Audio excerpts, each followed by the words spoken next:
দেশের ১৩ অঞ্চলের উপর দিয়ে ৬০ কিলোমিটার বেগে ঝড়ো হাওয়া বয়ে যেতে পারে বলে জানিয়েছে আবহাওয়া অধিদপ্তর। একই সঙ্গে বজ্রসহ বৃষ্টিও হতে পারে বলে জানানো হয়েছে। এসব এলাকার নদীবন্দরগুলোকে সতর্কতা সংকেত দেখাতে বলা হয়েছে। ২১ সেপ্টেম্বর রোজ শনিবার দেশের অভ্যন্তরীণ নদীবন্দরগুলোর জন্য দেওয়া এক পূর্বাভাসে এ তথ্য জানানো হয়।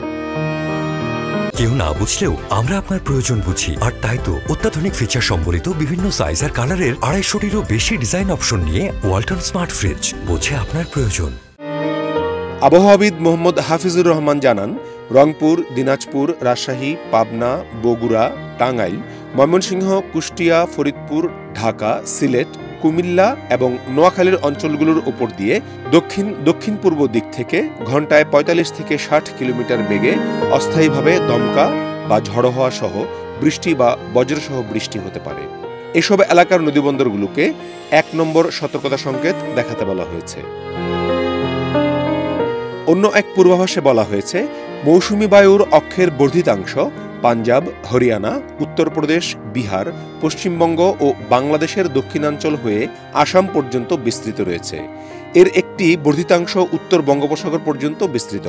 মৌসুমি বায়ু বাংলাদেশের উপর কম সক্রিয় এবং উত্তর বঙ্গোপসাগরে মাঝারি অবস্থায় রয়েছে। উত্তর বঙ্গোপসাগর ও তৎসংলগ্ন এলাকায় পরবর্তী ৭২ ঘণ্টার মধ্যে একটি লঘুচাপ সৃষ্টি হতে পারে।